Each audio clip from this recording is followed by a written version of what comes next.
दोन्ही राष्ट्रवादीच्या विलिनीकरणाचा मुद्दा संपला। युती फक्त स्थानिक निवडणुकीसाठी होती। विलिनीकरणाबद्दल दादा आमच्याशी बोललेच नव्हते, प्रफुल्ल पटेल यांची स्पष्टोक्ती। विलिनीकरणाच्या प्रश्नावर शरद पवारांनी बोलणं टाळलं। प्रफुल्ल पटेलांच्या विलिनीकरणावरील वक्तव्यावर पवारांनी हात जोडले। खासदार प्रफुल्ल पटेलांनी पंतप्रधान मोदी आणि शहांची घेतली भेट। राज्यातील घडामोडींची दिली माहिती। सुनेत्रा पवार यांचा शपथविधी आणि कुटुंबाबद्दल केली चर्चा। पियुष गोयल यांना अमित शहा यांची तंबी। प्रफुल्ल पटेल राष्ट्रवादीचे राष्ट्रीय अध्यक्ष झाले आहेत। या विधानामुळे दिल्ली तंबी अशी विधानं करून तुम्ही नुकसान केल्याची प्रतिक्रिया। सूत्रांची माहिती। सुनेत्रा पवारांच्या जागी पार्थ पवारांचं नाव राज्यसभेसाठी चर्चेत। राज्यसभेवर जाण्याची पार्थ पवारांची इच्छा, परंतु पार्थ पवारांना राज्यसभेची 6 वर्षाची टर्म हवी असल्यानं सध्या जय पवार राज्यसभेवर जातील। सूत्रांची माहिती। राष्ट्रीय अध्यक्षपदी सुनेत्रा पवारांची निवड करण्याची आमदारांची मागणी। मंत्री बाबासाहेब पाटलांचे तटकरे आणि प्रफुल्ल पटेलांना पत्र। राष्ट्रवादीच्या 30 पेक्षा अधिक प्रमुख पदाधिकाऱ्यांची पत्राद्वारे मागणी। राष्ट्रवादीच्या विलिनीकरणासाठी गुजरातच्या उद्योगपतींकडून मध्यस्थी। एनडीएला पाठिंबा देण्याची अट, यावर फक्त एकमत होणं बाकी आहे। विजय वडेट्टीवार यांचा दावा। वडेट्टीवारांनी भविष्यवाणी विषयावर कोर्स केलाय वाटतं। आजकाल वडेट्टीवार प्रत्येक विषयावर भविष्यवाणी करतात। परिणय फुके यांची टीका।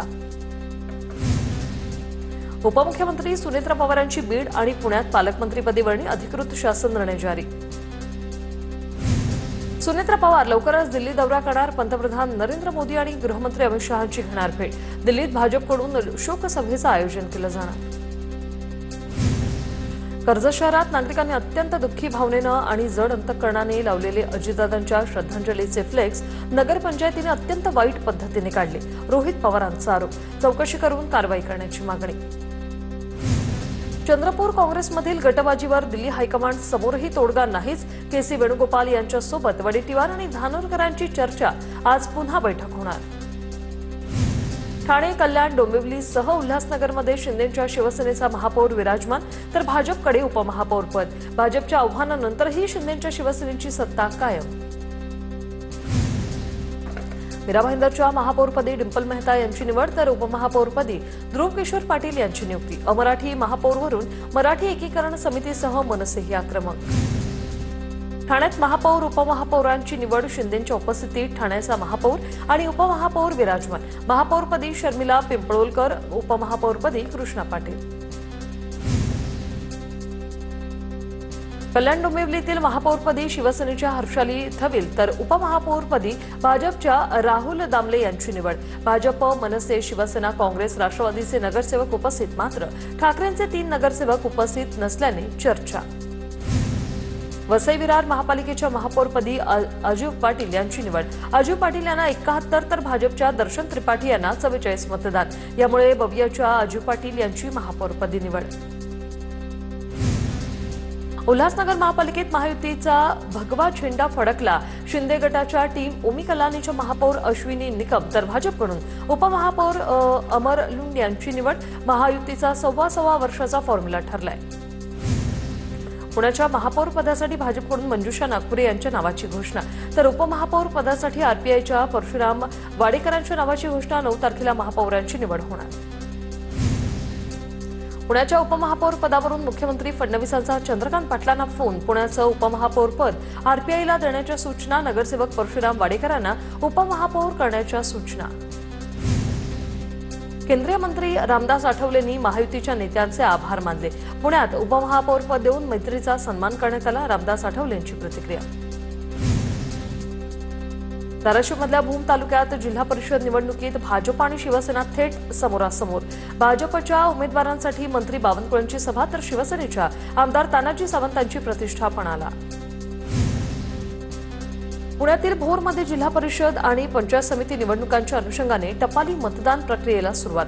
टपाली मतदान सुविधा केंद्रात आतापर्यंत 278 मतदारांचं मतदान। 6 फेब्रुवारीपर्यंत टपाली मतदान सुविधा सुरू असणार। परभणीच्या सोनपेठमध्ये राष्ट्रवादीच्या आमदाराच्या शेळगाव गटात अपक्षाचा बोलबाला। आमदार राजेश विटेकरांच्या भावानं भावापुढे उभं केलं अपक्ष उमेदवारांनी आव्हान।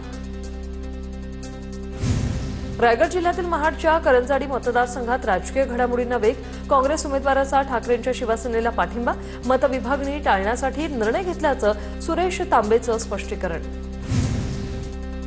वसई विरार पालिकेचे माजी आयुक्त अनिल पवारांना कोर्टाचा दिलासा. ईडीने दाखल केलेली याचिका सुप्रीम कोर्टानं फेटाळली. अनिल पवारांच्या प्रकरणावरून कोर्टानं ईडीला सुनावलं. अजितदादांच्या अस्थीचं तेरमधील तेरणा नदीमध्ये विसर्जन. भाजपचे आमदार राणा जगजितसिंह पाटील यांच्या हस्ते अस्थींचं विसर्जन. जळगावच्या अमळनेरमधील पाडळसरे निम्न तापी प्रकल्पात अजितदादांच्या अस्थीचं विसर्जन. आमदार अनिल पाटील यांच्या हस्ते अस्थी विसर्जन. अस्थी कलशाचं नागरिकांकडून दर्शन. उपमुख्यमंत्री अजितदादांच्या अस्थींचं गोंदियातील कोरणी घाट येथे विसर्जन. राष्ट्रवादीचे राष्ट्रीय सचिव राजेंद्र जैन, आमदार राजकुमार बडोले यांनी अस्थीचं विसर्जन केलं. नाशिकच्या इगतपुरी नगर परिषदेची पहिली सर्वसाधारण सभा संपन्न. या सभेत 5 समितींचं वाटप करत नगरसेवकांची सभापती म्हणून निवड. स्वीकृत नगरसेवकांची निवड मात्र लांबणीवर पडली. सोलापुरात अजित पवारांच्या मृत्यूनंतर जाहीर केलेल्या शासकीय दुखवट्याचे आदेश पायदळीत उडवल्याचा प्रकार. सबजेलर संदीप नालपेंनी कार्यालयात वाढदिवस साजरा केल्याने फोटो व्हायरल. तहसीलदारांकडून नालपेंना नोटीस जारी. अजिंक्य नाईक यांनी मुख्यमंत्री देवेंद्र फडणवीस यांची भेट घेतली. मुख्यमंत्र्यांना वानखेडे स्टेडियमवर होणाऱ्या T20 विश्वचषक सामन्याचं निमंत्रणही दिलं. केंद्र सरकार राहुल गांधींना का घाबरत आहे? माजी लष्कर प्रमुख नरवणेंच्या पुस्तकात काय लिहिलंय ते समोर आलं पाहिजे. आदित्य ठाकरे यांची मागणी. सांगोला जिल्हा परिषद निवडणुकीत बाबासाहेब देशमुख विरुद्ध शहाजी बापू पाटील यांच्यात जुगलबंदी. माझ्या कार्यकर्त्याला नाही, मला तुरुंगात पाठवून दाखवा. शहाजी बापू पाटलांच्या टीकेला उत्तर देताना बाबासाहेब देशमुखांनी थेट दिलं आव्हान. नाशिकमध्ये उपमुख्यमंत्री अजित पवारांना श्रद्धांजली अर्पण करण्यासाठी शोकसभेचं आयोजन. नाशिक पोलीस आयुक्त संदीप कर्णिक यांचं शोकसभेतील भाषण चर्चेत, तर दादांच्या आठवणीत कर्णिक देखील भावूक. डहाणू विरार रस्त्याच्या चौपदरीकरणाचं काम प्रगतीपथावर. पुढील वर्षात या मार्गिकेचं काम पूर्ण होणार असल्याची माहिती. मार्गिकेचं काम पूर्ण झालं तर विरार ते डहाणू येथील पश्चिम रेल्वेचा प्रवास जलद गतीने होणार. धुळे कृषी उत्पन्न बाजार समितीमध्ये तुरीची आवक सुरूच. तुरीला 6,700 रुपयांपर्यंतचा भाव. काही प्रमाणात तुरीचे भाव वाढल्याने शेतकऱ्यांनी समाधान व्यक्त केलंय. नंदुरबार तालुक्यात ऑक्टोबरमध्ये अवकाळी पावसाचा फटका. त्या शेतकऱ्यांना नुकसान भरपाई मिळणार. नुकसान भरपाईसाठी 4 दिवसात कागदपत्र जमा करण्याचे तहसीलदारांचं आवाहन. धुळे जिल्ह्यात हवामानाच्या बदलामुळे मका पिकावर लष्करी अळीचा प्रादुर्भाव. शेतकरी यामुळे संकटात. मका पिकावर फवारणी करण्याचे कृषी तज्ज्ञांचं आवाहन. धुळे तालुक्यात रब्बी हंगामातील कांदा लागवडीला सुरुवात. कापूस, मका या पिकासह कांदा लागवडीवर शेतकऱ्यांचा मोठा भर. नंदुरबार जिल्हा परिषदेत बोगस दिव्यांग प्रमाणपत्र प्रकरणी 1 जण निलंबित. दोघांची पदोन्नती थांबली तर 8 व्यक्तींची चौकशी सुरू. दिव्यांगांवर अन्याय होत असल्याने जिल्हा परिषदेचे विशेष चौकशी पथक कार्यरत. मुख्यमंत्री सौर ऊर्जा योजनेतून बागायतदार शेतकऱ्यांना 24 तास वीज मिळणार.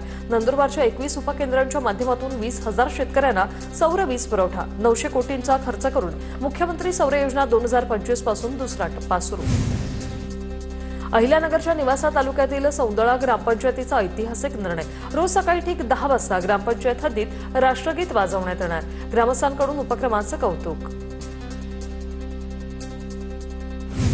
जळगावमधील महात्मा फुले केळी संशोधन केंद्रात केळी दिवसचे शिवारी फेरीचं आयोजन. केळीच्या 80 प्रजातींची शेतकऱ्यांनी माहिती करून घेतली.